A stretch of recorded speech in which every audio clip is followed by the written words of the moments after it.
21મી સદીની અંદર 19મી સદીને યાદ કરાવે એવા પ્રસંગ વર્તમાન કાળમાં બની રહ્યા છે. અને તમને સાચું કહું છું, મીઠાઈ ઉધારીને લાવેલી મીઠાઈ કરતા તમારા ખુદના રૂપિયાથી લાવેલો લુખો રોટલો છે ને એ ચડિયાતો છે.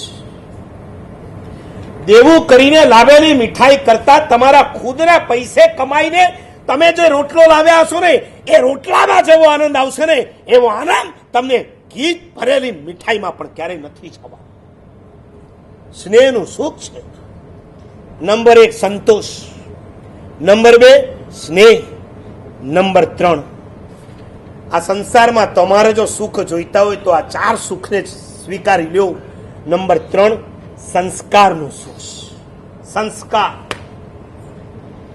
તમારા મા બાપ તમને વારસામાં પૈસો કેટલો આપીને ગયા છે મારે નથી પૂછવું, સંસ્કાર કેટલા આપીને ગયા છે મારે જાણવું છે. તમે કહેશો કે મારા સંસ્કાર કોને કહેવાય? હું તમને કહી દઉં, એમને જે ગમે એ તમે કરો અને એમને જે ન ગમે એ ના કરો, એનું નામ સંસ્કાર. દરેક ઘરની અંદર એક મર્યાદા હતી. દરેક મા બાપોએ એક ક્રાઇટેરિયા બનાવ્યો હતો. મારા ઘરની અંદર કંદમૂળ નહીં ખવાય, મારા ઘરની અંદર આ ભક્ષ્ય નહીં આવી શકે, અમારે ત્યાં પૂજા કર્યા વગર તો મારે સાહેબ કોઈને બપોરનું જમવાનું ના જ મળી શકે. આખા દિવસમાં એક વખત મહાત્મા ન પધારે તો મારા સાહેબ અમારા ઘરમાં નથી ચાલતું. આ સંસ્કાર. મા બાપ કદાચ ચાલ્યા જશે, સંસ્કાર ચાલ્યા નહીં જાય. રાતના 10 વાગ્યા પછી અમારા ઘરનો કોઈ સભ્ય બહાર ન ફરી શકે, એનું નામ સંસ્કાર છે. મારા સાહેબ મારો દીકરો અમેરિકા મેં મોકલ્યો છે ને તો પણ મને વિશ્વાસ છે કે ત્યાં ગયા પછી એ નહીં બગડે ને, આનું નામ સંસ્કાર.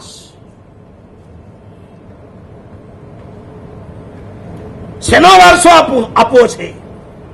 તમારા મા બાપ તમને એક સંસ્કાર આપીને ગયા છે તો કમસે કમ તમારી જવાબદારી એટલી છે, તમારી પાછળની નવી જે પેઢી આવે ને તમારે તમારા મા બાપનો એક સંસ્કાર એને આપીને જવાનો છે.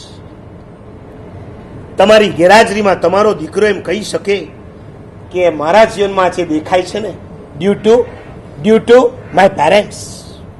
તમને ખબર છે માંડવગઢનો મંત્રી પેથડ હતો ને, પેથડ નામ તો સાંભળ્યું છે ને, પેથડ શાહ. પેથડ જન્મ્યો ત્યારે એવી કોઈ સ્થિતિ નહોતી એની. એના મા બાપ જયારે મરવા પડ્યા ને દેદાસા, ત્યારે પેથડ બાજુમાં ઉભો છે. પરિસ્થિતિ બહુ ખરાબ છે. મા બાપ એને વારસામાં કોઈ પૈસો નથી આપીને ગયા અને પેથડ પૂછે છે પિતાજી કઈ કહેવું હોય તો કહી દો.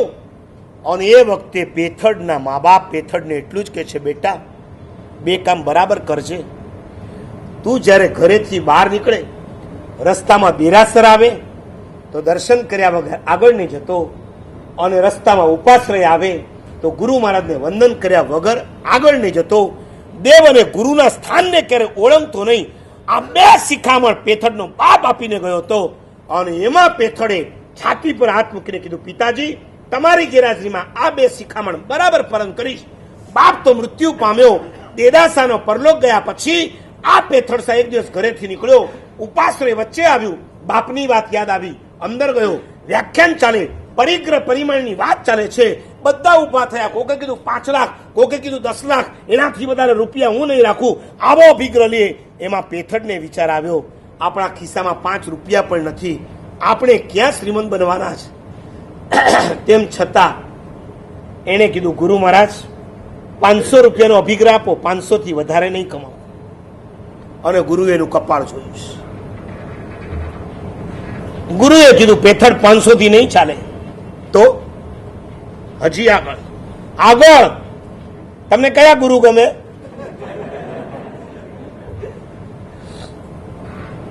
હવે આ એન્ટ્રી બંધ કરાવી દો, નીચે કહી દો કોઈને કે હવે નીચે જ બેસે, ડિસ્ટર્બ થાય છે. શું પેથડના કપાળમાં ગુરુને દેખાયું આચાર્ય ધર્મગોસ્વામી મહારાજને? પેથડ 500 થી નહીં ચાલે. બોલો ડરે છે, અત્યારે 5 નથી ને તમે કહો 500 થી. એટલે એને એમ કે ગુરુ ઘટાડવાનું કહે તો સાહેબ 400 કરું. અરે ઉતરવાનું નથી કહેતો, વધવાનું કહું છું. મારા સપનામાં પણ પૈસાનો વરસાદ નથી આવતો અને તમે કહો છો વધો. તારું કપાળ બોલે છે. અને વધતો ગયો, કરોડ પર લઈ ગયા. રૂપિયા વધારે બહુ મહત્વની વાત નથી. ધર્મગોસુરી જેવા ગુરુ મળ્યા કે જેણે આગળ જતા પેથડને પાપના માર્ગે જતો અટકાવ્યો. એની લાઈફમાં 84 જીન મંદિરો પેથડે બનાવડાવ્યા. આજે પણ પેથડે બંધાવેલા મંદિરો એમપીની અંદર મળે છે. માંડવગઢનો જે દેરાસર છે પેથડનું બનાવેલું છે. આવા 84 દેરાસર, કંઈક ઉપાશ્રય, કંઈક ધર્મશાળા, કંઈક સુકૃતો પેથડના નામ પર લખાયા છે. ડ્યુ ટુ ધર્મગોસુરી મહારાજ. અને ધર્મગોસુરી સુધી પહોંચાડનાર કોઈ હોય તો કોણ હતા? પેથડના મા બાપ. મરતી વખતે કહેતા ગયા, બેટા બીજું કાંઈ નહીં કરતો, રસ્તામાં ઉપાશ્રય આવે તો ગુરુને વંદન કરવા જજે. એક ગુરુને વંદન કરવા ગયા, એમાં પેથડના બેદાર ફરી ગયા. આને કહેવાય સંસ્કાર.